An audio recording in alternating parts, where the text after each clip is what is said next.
All right. Hello, and welcome to the Healthy Living Podcast. I am your host, Joe Grumbine with Willow Creek Springs. And today I have a very special guest with me, and his name is Troy Burgen. Troy, welcome to the show. Thank you. So, Good to be here. Troy has an interesting tale, a bunch of interesting tales, but Troy's a unique guest in that he's probably the one that'll be on this show that I've known the very longest. Troy and I go back since we were teenagers, literally. And 40 years, I think. Been about 40 years. Yeah, it's Yeah. been a long ass time. So Yeah. we used to hang out with his friend, my uncles, and just we're part of the same sort of family growing up, and hunted and went to the beach and did all the things that youngsters do. And that's kind of where it all began. And then it's a crazy thing because a few years back, and it was about five years ago, 6 years ago, something like that, a while ago, I get a phone call. Yeah, about 5 years I hadn't talked to you in a while. Yeah. And Life happens. Yep. Different states. That's a thing too. That's probably a topic of conversation in the healthy living world, because time is a thing that as we get older, we lose track of. And remember when I was a kid, I used to paint houses, and I talked to all these old people, which I am now one of. Oh, Hey, knock it off. this is going to be a particularly interesting episode because we got a bunch of dogs in the mix. New dogs that are being introduced to me. This is going to be interesting. Enough. Yes. And all right. So we're just going to let this thing roll. We're good. It just makes it more interesting, I suppose. Yeah. But anyways, I talk to all these old people and ask them for their, bits of wisdom. I'm in my 20s, you're in your 50s, 60s, 70s, whatever. Tell me something to help. And they all had the same thing to say. Oh, they said other things too, but they all said, watch out. Time goes by faster as you get older. And man, were they right. Yeah. And I lost 10 or 15 years, I think. I'm the old man that's telling the youngsters about it now because it's unbelievable. It is, absolutely. So between the time that I had seen you last and the time that you called me up, I really didn't know what was going on with you. I knew you'd moved to Idaho, and we ran into each other on a camping trip Here and there. a couple of times, but really not a whole lot of catching up. And you were going through some stuff, and we were able to start working together. And now it's kind of a really great experience. Now we've been able to become closer probably than we were back when we were kids. By a long shot, I'd say. Yeah. So there's a good story here, but I'd like to kind of, as we're going through, this is kind of the intro show, and I want our guests to get to know Troy, because he'll be coming on here more than just a couple of times, because he's got a lot of things to share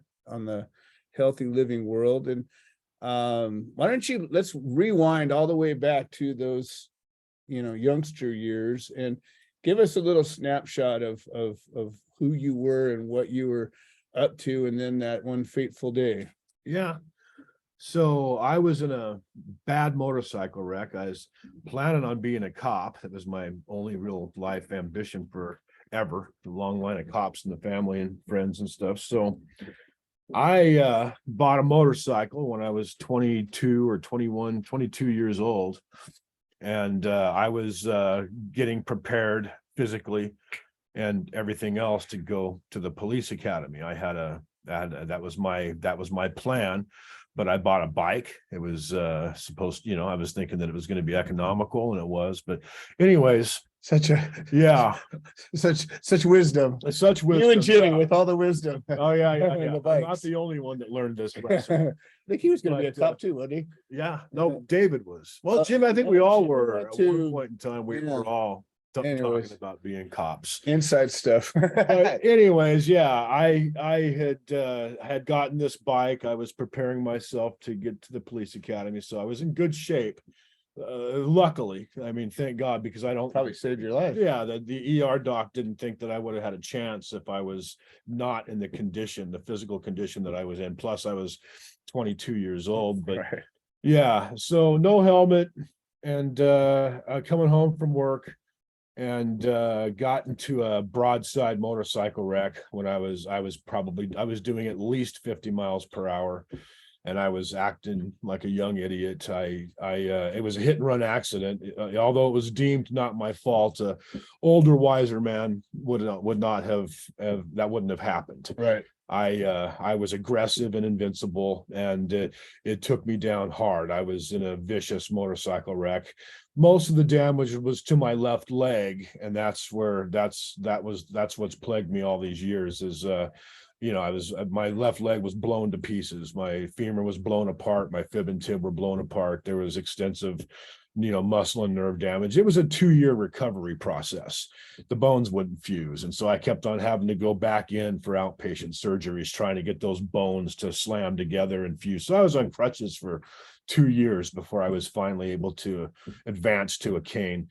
But I can go on and on about the horrifying Mangled, we experience. could just say. It was. General... I was mangled. And so it changed everything. All of a sudden there was no way that I thought that I was going to be able to overcome it and be a cop anyways. I finally had to come to terms with not going to happen. I'm not going to You're not going to be over a 6-foot wall. I was going to say, that obstacle course probably isn't going to be a friendly thing too. Yeah, I did beat the odds as far as what they told me I was gonna, have for the rest of my life. They said permanent brace, probably a cane. And I begged, why am I even keeping the leg? I mean, I didn't like to look at it. I didn't like to touch it.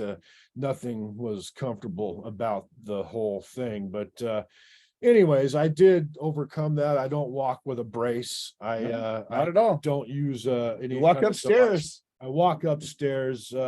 And I was in good physical condition, and I've stayed that way. I've put on some weight over the years, but I've always been a weightlifter, and that's been my thing. That's what keeps me moving. That's what keeps the arthritis from setting in as much. It keeps me, healthy. So I lift weights and I promote it and everything else. But the reason that I reached out to Joe finally was, besides a painkiller addiction that I had to deal with. I had to deal with that on my own because they turned me into a pharmaceutical junkie. They give me anything for the injuries that I have. Right. And that's a whole nother conversation. Yeah. It's a recurring theme though, as you listening to the show, we've had many guests that get into the pill society and all of that. And you obviously had gotten into that. And that was at the peak of its biggest issue, where doctors were just giving them out, throwing them out like Skittles. And when the doctors would see my medical history and my X-rays, what do you want? They would give me anything I wanted, within reason, obviously. Right. But so I did have to kick that, and that was brutal. That was living hell. That was the biggest demon I ever had to face in those regards. I had no idea how bad that hook was. Anyways, but I couldn't get off of everything else: the muscle relaxers, the anti-inflammatories, the sleep aids. I mean, on and on. I was a slave to pharmaceuticals. I was a slave to what the doctors were prescribing me. Right. And it was just wrecking my quality of life. It truly was. After it was 30 years of all of that, basically, maybe a little more. And this is literally the best that American Western medicine has to offer. Like you weren't, scratching down the free clinic. You were able to get the care that you needed. Yeah. And they didn't hold back. They weren't like, well, we have this thing, but you can't have it. Like they literally did everything for you that they could possibly do. Yeah, exactly. So that's the part that I'd like to beat home, because, when we get into natural solutions, these are old hillbilly remedies. These are the things that the old Asian lady, stirred up in her pot, Exactly, yeah. pulled some flowers out of the ground and Mhm. made something with it. I don't know. Yeah, yeah. So that's why I called Joe after, I've always known what you were up to and what was going on. We had the family connection. So I always knew what Joe was doing and everything. And there's always been a great respect. Joe is very, very good at what he does. And I've known that the whole time we've known each other, even as a child. Joe was into horticulture, Tinkerer. and tinkerer, yeah, and really, really good at it. And anyone that knew that about Joe. He was special. So I knew that he was doing the CBD thing. I just didn't know much about it. I knew what the claims were a little bit, but I didn't know any of the science behind it. I just knew that Joe was doing it, and he'd been doing it for a long time. And it was time for me to try something else to get off of all of that crap that I'd been taking for so many years. So that's why I reached out. Well, and I remember that call because it was to me, it was like, wow. Yeah. I mean, we hadn't talked in a while, and I didn't really have any idea what you were going through. Yeah. You knew I'd been in a bad wreck. Yeah. I mean, I knew all of those things, but I mean, it wasn't weighing on my mind every day. You weren't losing sleep thinking I about it. no, I really wasn't. I just had other things that preoccupied myself. But then when you came and you told me these things, I was like, well, I've got a lot of things. Let's try. Maybe it'll help, Yeah. I think I told you I'm looking for the fountain of youth. Yeah. You said, I'm pretty sure you just found it. Right. I remember that. I know we got something here that'll do it for you. It's just, figuring it out. Yeah. And then you call me back and you're like, hey, I mean, it wasn't too long. You called me back. I was immediately, I had tried over the years, especially with the anti-inflammatories. Right. We all know how bad those are. People Yeah. think, I just take the ibuprofen, but you're swallowing handfuls of this ibuprofen, Right. Your whether guts it's are ripping prescribed or apart. whether it's Advil or whatever. You're swallowing that stuff by the handful every day. Mhm.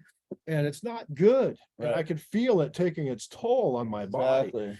And no matter what the doctors say, I don't care what they say. They say, oh, you're okay. Just take the medication. That's Right. what they do. All right. So anyways, I had tried to stop taking the meds many times over the years, 2-3 days into nothing. And I felt like a little decrepit old man. Right. Everything hurt. And I just had to start taking all that crap again to just walk. Right. And so anyways, it was immediate. Yeah. As soon as I started putting the CBD into my body. Yeah, I think what did we do? We started you with some drops and some topicals And some capsules. yeah. And Yeah. it was a simple Mhm. regimen, and I probably got you on the joint juice, which is I tried my the miracle. I tried the RAs, which is for rheumatoid arthritis, and I Right. tried the joint juice did it for me. Yeah, it did it for me too. Yeah, and I don't take the joint juice anymore. No, I don't either. I take 3 doses, small doses Yeah. of drops under my tongue Yeah. 3 times a day. And I don't even feel like I need to do that much. I Right. feel like it's so in my system now. But the thing that I tell people when you Mhm. get on a natural regimen that doesn't have all the bad side effects, it's easy to think to yourself, well, I just don't need anything anymore. Yeah. And then you stop taking it, and 3 or 4 days into it, it gets out of your system. Sure. And you go right back to kind of where you were, except for the part that you've gotten better. Yeah. And it unfortunately, I don't know that any natural remedy is gonna turn you into a 22-year-old Sure. youngster with a perfect leg, but Mhm. to have manageable mobility and pain management and all of that. I mean, It took the place of the prescribed Exactly. medication. It took the place of it, and I feel better. I feel even my cognitive skills, I feel sharper.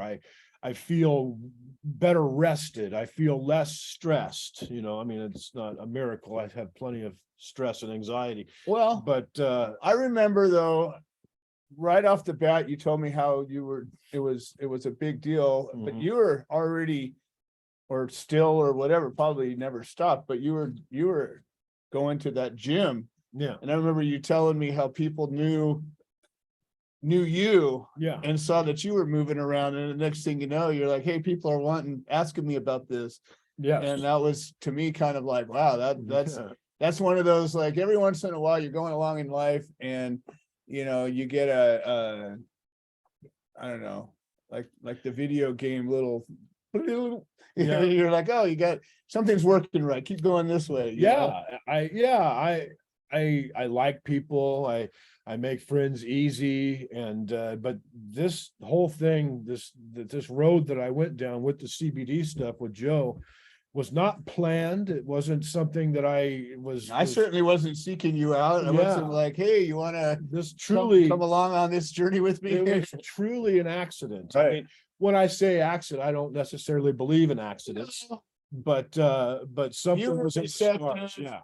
To an opportunity, and you took action when you should have. People started asking me. I was also driving a semi for a living, and with all of my injuries, I mean, part of what I have to deal with is a shoulder that the doctors would like to do a full replacement on. Right. And it's bone to bone, and it's believed that I may not even have a rotator cuff. Wow. Yet I still lift weights like a young man. Yeah. All the time, and it keeps everything together. And I'm not going to let the doctors have my shoulder. Yeah. But yeah, I was going to work, and truck drivers, some truck drivers get pretty beat up and lots of aches and pains. And they were, hey, what is that I heard that you were doing? Yeah, it's not crystal meth. Yeah. And what is this that you're doing? And so I was sharing my experience, and people wanted it. All right. People at the gym wanted it. And I kept calling Joe on the phone. Hey, can you send me more of that salve? Hey, can I get more of those capsules? Hey, can I have more of those drops? I mean, it was just on. And anyone that knows Joe knows that he doesn't have a lot of idle time. Not a lot, no. So he was getting a little irritated with me because I was expecting him to just, hey, I'm not a rep, I'm your friend. Send me the shit. Right, just hook me up. Yeah, but we go way back. I'll pay you for it. Don't make me go to this website. Right. I'm not real special. Yeah, no, we were less technical than that. You didn't even text message. I was calling you. Yeah, you're calling me, and I was like, dude. Yeah, I don't have time. I'm the CEO of a pretty busy company. And I don't have time. You're gonna have to. If you're gonna do this, be a rep. And I fought him on it. And I fought him on it, and finally stopped taking my phone call, and just referred me to the office staff. And he said, "Hey, if you want this, you're gonna have to be a rep." And so, well, shit, all right. So what do I do to be a rep? And I was just doing it for myself, right? And so I did. I took the online course that he requires for reps, and it just kept snowballing by networking all by itself. Right, I mean, people were telling people, and I was getting phone calls, and pretty soon, I was delivering products to people in the parking lot at work, and I was gonna, I had made more money in the parking lot doing this. I remember when you told me, you had 1 week or something like that, and you're like, dude, I got my paycheck, and I did better hooking up, helping my friends with a better life than I did working graveyard. Yeah, I was making more money in the parking lot before I climbed up in my truck for a 12-hour shift. And I just was kind of blown away. But the biggest part was I was actually helping people. I never thought that I'd be in that position. And I don't know how far you want me to go with this story about what happened to me. I think because it goes on. I think it's important because this is a story of a journey, and this is an introduction to you. Yeah. So as we get down in future episodes and talk about a deeper subject and go we can go deep into some things. Sure. This is that point of reference. Well, who's Troy? This is the episode where we get to find out who's Troy. Yeah. And so so good. While I was working, it was the company I was working for, driving that semi, and I live in Idaho, by the way. I'm up there now, but I got COVID real bad in the very beginning of Real COVID. bad. Real bad. Almost got me, almost took me. And I was typical male, stubborn, but I'll plus, be all right. yeah, Just sleep it off. plus they weren't encouraging you to go to the doctor, No. go to the ER. We No. called several times because There wasn't I any got- beds. yeah, there was no beds. We're not gonna be able to do anything for you. Right. Were you fighting the fever? Can you breathe? Blah, blah, blah. All the Right. regular questions. They were checking in with me daily. I fought the fever for 13 days. Day 14, it was obvious that something was That's a long time to have a fever. yeah, and day 14, we made an emergency, visit for me to go and see my regular doctor. And when I got there, everybody started, when they checked my blood Right, when you'd blood have oxygen saturation, all of a sudden I was in a wheelchair. a whole nother Everybody's- ballgame when you're everybody's like, oh running. crap, this guy's. Yeah, it was in the It really was. 70s, which is not good. And so anyways, I was on oxygen off and on for 3 months, full time for a while at home. And they gave me, I was already past they couldn't give me anything to fight the COVID. Right. Now it was just an oxygen issue. So anyways, I had some time to reflect. It was a close call. The doctor thought that maybe I had 1 day left. Wow. He started telling me, this is what's killing people, Troy. Wow. Why didn't you come in? I said, well, we called. Yeah, I yeah. mean, why didn't we know that you were this sick? Right. Well, we told you. Didn't know, yeah. Well, why didn't you know about your blood oxygen saturation? I said, I was ignorant to that. No one Yeah, ever said yeah. that to me. Right. I didn't know anything It's about something you just like know Yeah. instinctively. So anyways, the recovery, from that, I went back to work for 1 week, 3 months into it. And I was having the long haul symptom. I knew that the truck was not a safe place for me to be. Eddie, that's enough. Hey, no. Yeah, if they bite my dog again, it's cracking skulls. Hey, you don't need to do that. So anyways, I did a lot of reflecting, soul searching, questioning what I was doing with my precious time. Right. And the CBD thing had taken off, and on its own, I was making almost as much regularly as I was at work.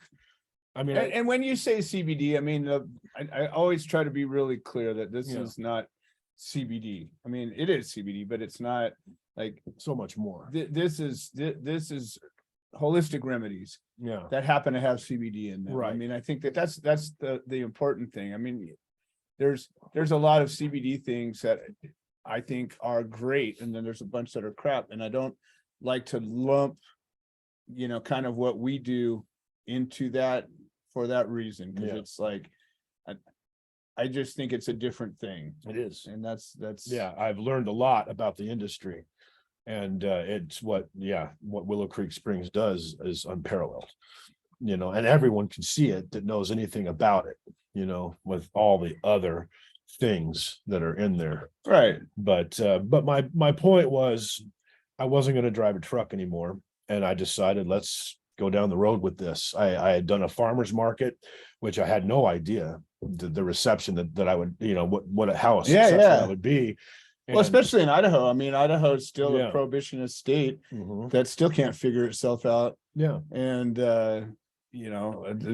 I can remember going out there, and the first time we came out there, I think there was still a lot of people that were, Oh, yeah. still That's not marijuana. sure. Yeah, Yeah, that's too close to dope. exactly. Yeah, there's farmers, ranchers, Right. just cowboys. Yeah, You got a different, it's very red out there. right. But people, a lot of my customers are old I farmers, remember ranchers. the one old guy that came to At mind the with his cowboy hands. Christmas. Yeah. Yep. Yeah. Yeah, I have a lot of stories I can tell, Right. stuff like that. But anyways, yeah, I started doing events. I started doing all kinds of stuff, anything. I do gun shows, I do craft shows. I mean, Yeah. everywhere I go, it seems to be, people are really starting to seek this out. And it was an accident. It was it is nothing that I had planned. I didn't see this on my horizon. And it was truly an accident. And now every day, I mean, it gets real slow for me in the winter because I do events and Idaho rolls up the sidewalks in the winter. But everywhere I go, I'm helping people now. They come to me and I don't have all the answers, but I have Joe. So, Well, I'm learning more and more.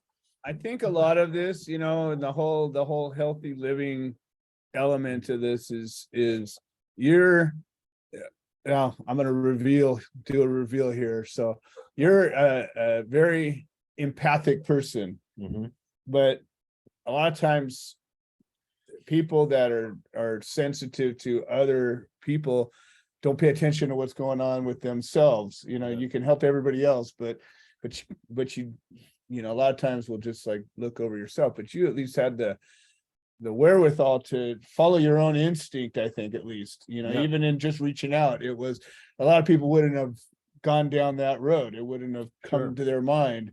And I think that is a piece of this puzzle, the healthy living. We have, I believe, inside of us, all of us, some louder than others, but we all have that little quiet voice that knows what's up. Yeah. And I think the more we listen to that, and the more, we have loud, amplified drum beats from big companies trying to sell us crap through doctors. Yeah. And that's what healthcare and I guess that's what it is. Healthcare has become. And I think when we listen to, our inner selves, we don't find ourselves looking for a pill. We find ourselves looking for an answer. We find ourselves looking for somebody that maybe has some experience. And I think that's what's really happening is you're literally practicing. Yeah. Because you're meeting new people all the time, and you have a wealth of your own experiences, but now you have the experiences of people that you're meeting. And then, I've been out there with shows. I mean, I did all that for a long time too.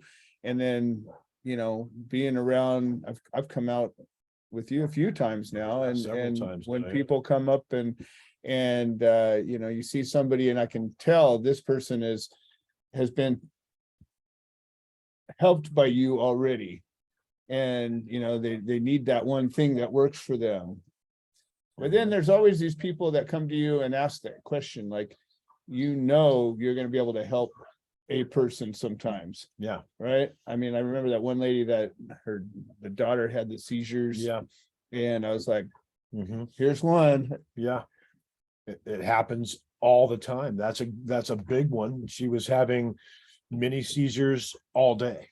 And she started doing I think it was a 1,500 milligram drops, or the I think 1,000 so. Yeah. I drops. think we started around just basic But drugs. yeah, I started talking to her regularly and sending it to her to Wyoming, and her daughter didn't have a seizure for like 30 days. Right. And now she has one periodically compared to many seizures all day long. I get stories like that constantly. And that's huge. Like, that's stuff that Western medicine couldn't fix, Yeah. and that's the thing. I think, and this is kind of a recurring concept that keeps coming up, but people will try natural remedies when they've tried everything else and it didn't work. But I can't help but say, what if we were to try them first? Yeah. And we wouldn't maybe have to try these other remedies that we know have issues. Yeah. Well, Troy, this is about coming to the close of this intro, and I want to